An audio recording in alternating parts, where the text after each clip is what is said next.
Selamat pagi dan salam sejahtera bagi kita semua. Saudara-saudari yang terkasih di dalam nama Yesus Kristus, sebelum kita mengawali aktivitas kita sepanjang satu hari ini, kita bersatu di dalam doa sebelum kita mendengarkan firman Tuhan. Allah Bapa yang bertata dalam kerajaan surga, kami sungguh bersyukur Bapa di surga atas berkat Tuhan. Pada pagi hari ini Engkau mengaruniakan berkat yang senantiasa baru di dalam kehidupan kami, untuk kami boleh memperoleh kekuatan yang baru untuk melanjutkan setiap aktivitas dan pekerjaan yang Tuhan anugerahkan bagi kami. Bapa di dalam surga, sebelum kami memulai setiap pekerjaan dan apapun yang kami rencanakan, yang kami lakukan ya Tuhan, sepanjang satu hari ini, biarlah Tuhan yang campur tangan, yang memberi kami kekuatan, dan biarlah Engkau yang mengatur setiap langkah hidup kami, agar kami tetap berjalan di dalam kebenaran firman Tuhan. Bapa di dalam surga, biarlah firman-Mu yang akan kami dengarkan pada pagi hari ini menjadi pembimbing dan penuntun di dalam kehidupan kami, untuk kami senantiasa tetap hidup seperti yang Tuhan inginkan. Bapa di dalam surga, kami serahkan segalanya dalam tangan pengasihan Tuhan. Kasih karunia dan damai sejahtera dari Allah Bapa dan dari anaknya Yesus Kristus menyertai kita semua. Amin. Saudara-saudari yang terkasih di dalam Yesus Kristus, firman Tuhan untuk kita pada pagi hari ini, pada hari Selasa tanggal 24 Januari tahun 2023, yang tertulis pada surat kiriman Rasul Paulus kepada jemaat Galatia, pasal yang kedua, ayat yang ke-20. Demikian firman Tuhan. Namun aku hidup, tetapi bukan lagi aku sendiri yang hidup, melainkan Kristus yang hidup di dalam aku. Dan hidupku yang kuhidupi sekarang di dalam daging adalah hidup oleh iman dalam Anak Allah yang telah mengasihi aku dan menyerahkan dirinya untuk aku. Demikian firman Tuhan. Saudara-saudari yang terkasih di dalam nama Yesus Kristus, firman Tuhan untuk kita pada pagi hari ini adalah merupakan kesaksian dari Rasul Paulus yang juga dia alamatkan melalui surat kirimannya kepada jemaat yang ada di Galatia.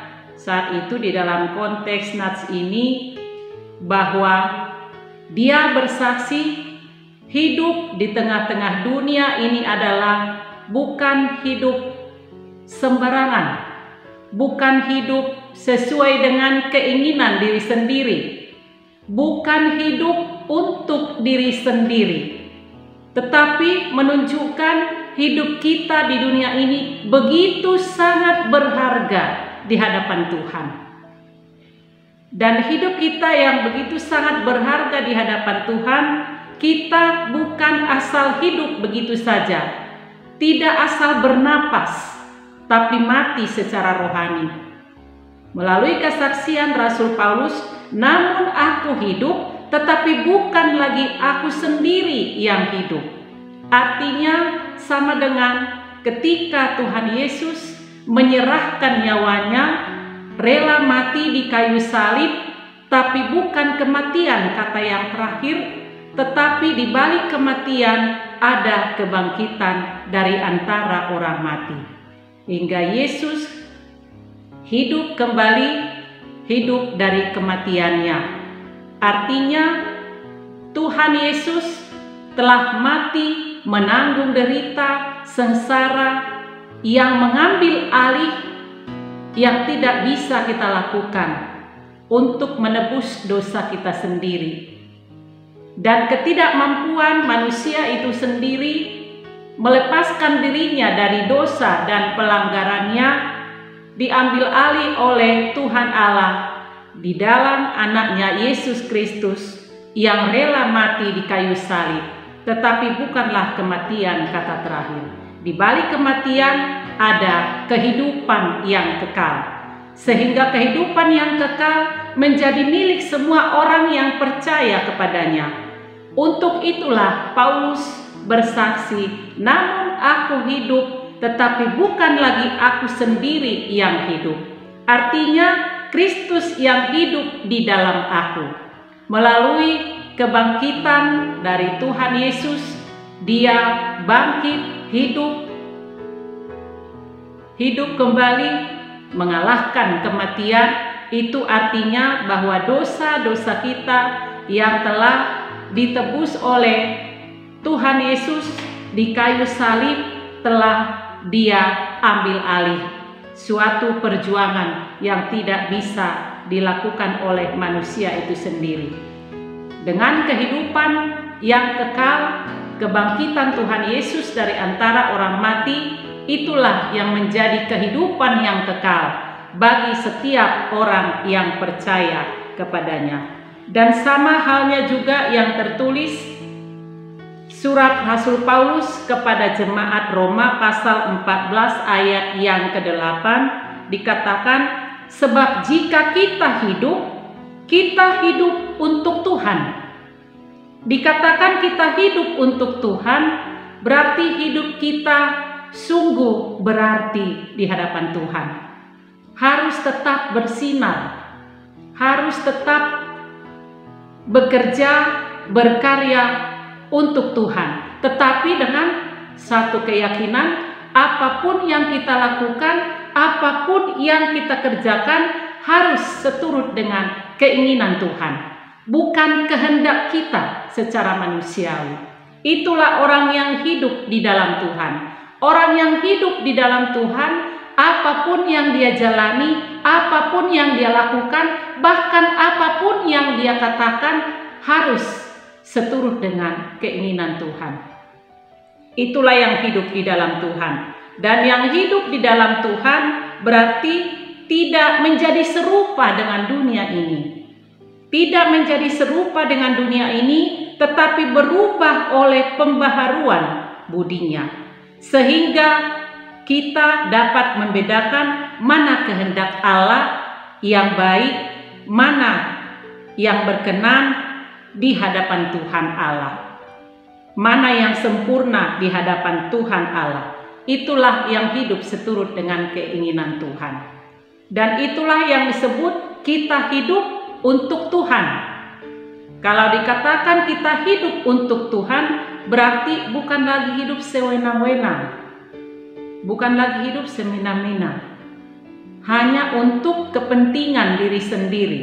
Kalau dikatakan hidup untuk Tuhan, berarti kita juga harus hidup seperti apa yang diinginkan oleh Tuhan, baik dari perilaku, perbuatan, terlebih oleh iman kepada Allah yang telah mengasihi kita dan menyerahkan dirinya untuk kita.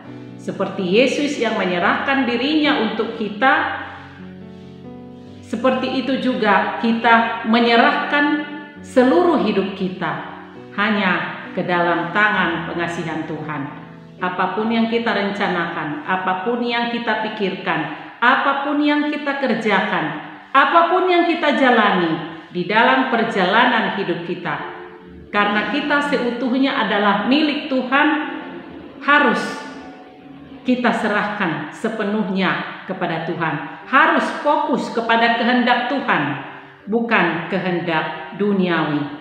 Itulah yang Tuhan inginkan dari kita, sehingga Paulus juga mengatakan pada ayat 20b, dan hidupku yang kuhidupi sekarang di dalam daging adalah hidup oleh iman dalam Allah Bapa yang telah mengasihi dan menyerahkan dirinya untuk aku. Artinya hidup di dalam daging seperti surat Paulus kepada Roma, Jemaat Roma pasal 12 ayat yang kedua bagian A yang mengatakan tadi, janganlah kamu menjadi serupa dengan dunia ini. Kita hidup di dunia bukan untuk menduniawi, tetapi tetap hidup seperti yang diinginkan oleh Tuhan.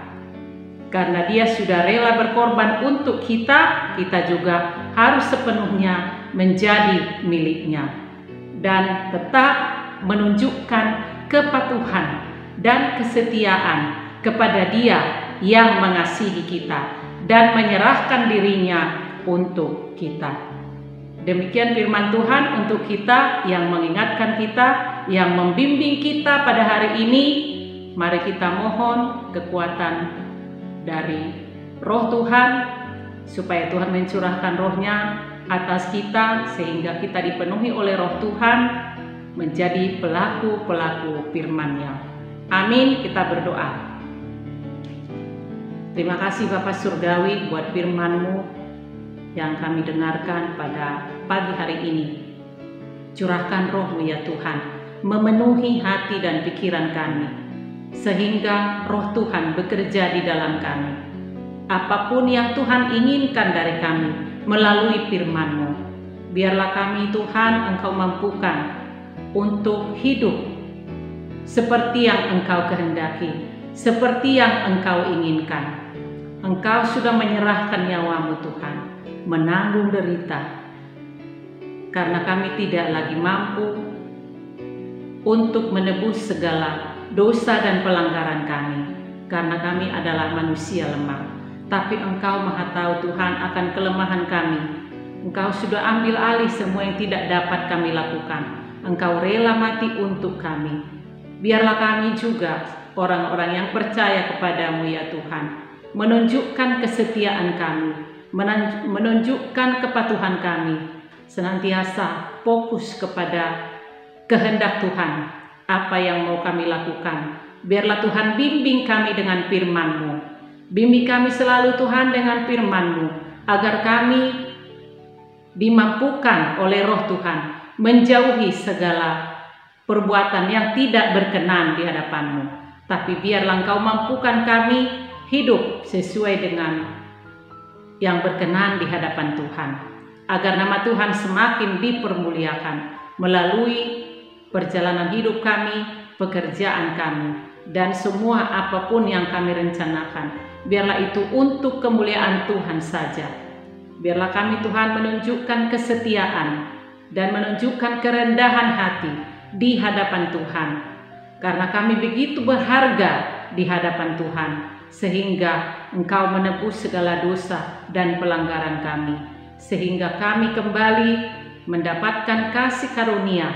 Dan biarlah Engkau Tuhan semakin memberikan kami kekuatan, agar kami Tuhan selalu tertuju hanya kepadamu, menunjukkan iman yang setia hanya kepadamu. Baik hidup atau mati, kami ini adalah milik-Mu. Jikalau kami hidup untuk Tuhan. Jikalau kami mati untuk Tuhan. Baik hidup atau mati, kami ini adalah sepenuhnya milik Tuhan. Karena Engkau Bapa kami ini adalah anak-anak-Mu. Berkati kami juga Tuhan di dalam melakukan setiap aktivitas hidup kami. Biarlah Tuhan yang campur tangan, dan biarlah Tuhan selalu di depan kami saat kami berjalan di dalam perjalanan kami selama di dunia ini. Engkaulah mendahului kami, yang selalu menunjukkan jalan yang harus kami jalani, dan menjauhkan kami dari segala rintangan-rintangan dan juga godaan-godaan yang membuat kami semakin jauh dari Engkau.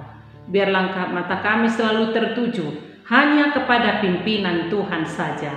Terima kasih Bapa di surga, berkati semua jemaat Tuhan yang melakukan tugas dan pekerjaan satu hari ini. Berikan juga kami semua kesehatan, kekuatan, dan iman yang teguh hanya kepadamu saja.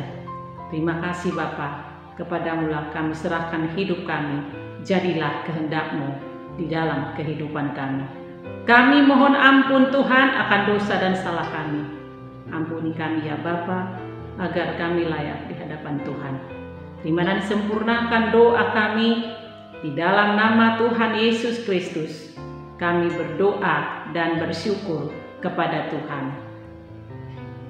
Anugerah daripada Tuhan kita Yesus Kristus, kasih setia Allah Bapa, dan persekutuan Roh Kudus kiranya menyertai kamu sekalian. Amin. Saudara-saudari yang terkasih, selamat beraktivitas. Tuhan memberkati kita. Salam sehat.